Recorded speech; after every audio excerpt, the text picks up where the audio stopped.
They were hailed as Aryan supermen, the untouchable saints of the Reich. But behind the cold masks, the fiery hate speeches, were addicts, sick, and disgustingly fake. Himmler, the architect of the Holocaust, was an adulterer. Goebbels, propagandist for the perfect race, had a birth defect. Hitler, the teetotaler, was a trembling, heavy drug addict. Göring, the brutal Nazis, were pathetic morphine addicts. Bormann, the shadowy manipulator, wallowed in debauched lust. Spee, the innocent architect, turned out to be a brazen apologist. All these repulsive truths, about to be exposed. Watch and brace yourself to be chilled. Ever wondered, behind the crisp uniforms, the dead eyes on the Nazi rally stages? What kind of people were they? They weren't just symbols of power, the embodiment of German war might. They were living gods the masses worshipped. Figures only heard on the radio, in the papers. Barely anyone dared dream of meeting them, outside of grand military parades. But whispers started. Could these national heroes secretly use drugs to boost their endurance? Could they be having affairs, indulging in dirty pleasures, while preaching morality and Aryan racial purity?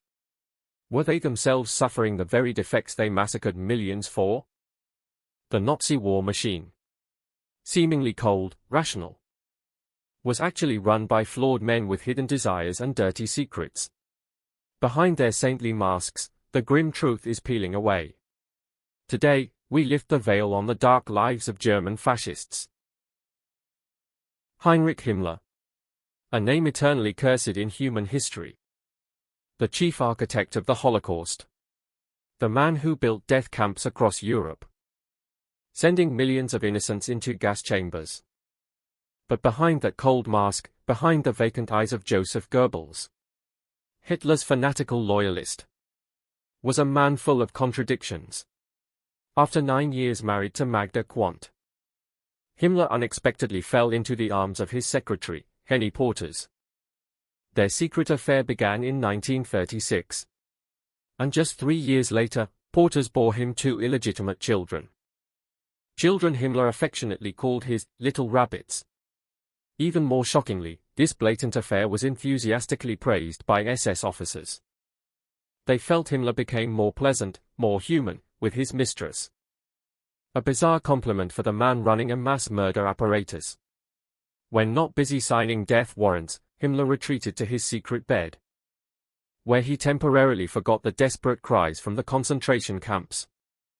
Perhaps for him, death was just a job, while his private life was his true pleasure. A man who brought terror to the world, yet lived in a warped dream of love. Monsters aren't just on the battlefield, but in his twisted heart. Among the Nazi leadership, Joseph Goebbels' name always sent shivers down your spine. His gaunt face, cold eyes, sinister smile. Goebbels was the Reich's propaganda brain, poisoning millions of minds with the false ideal of Aryan supremacy. Yet he, the one who preached against the weak and deformed, carried a terrible congenital flaw himself. Goebbels was born with a twisted, shorter, thicker right foot. Despite surgery and wearing braces throughout his childhood, he still limped, his gait as crooked as a pigeon's. This disability caused Goebbels to be rejected from the army in World War I. A lifelong humiliation for a man dreaming of German supermanhood.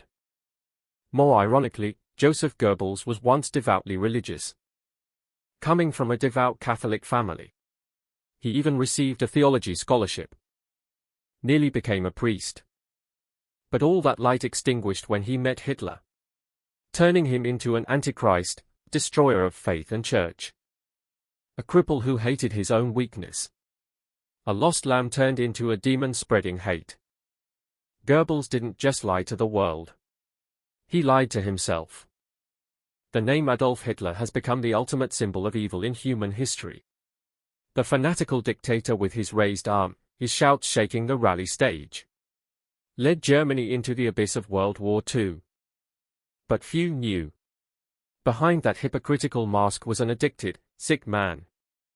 In speeches and propaganda, Hitler always cultivated an image of a pure leader. No alcohol, no smoking, vegetarian, living a model life for the superior Aryan race. But that was a lie. In reality, Hitler was a full-blown addict. Under the care of his miracle doctor, Theodor Morell. He was injected daily with all sorts of potent drugs, morphine, methamphetamine, Pervitin, cocaine, even opium. Hitler, the preacher of national health, was himself most deeply lost in a drug-induced haze. Furthermore, Nazi soldiers were given meth to boost endurance on the battlefield.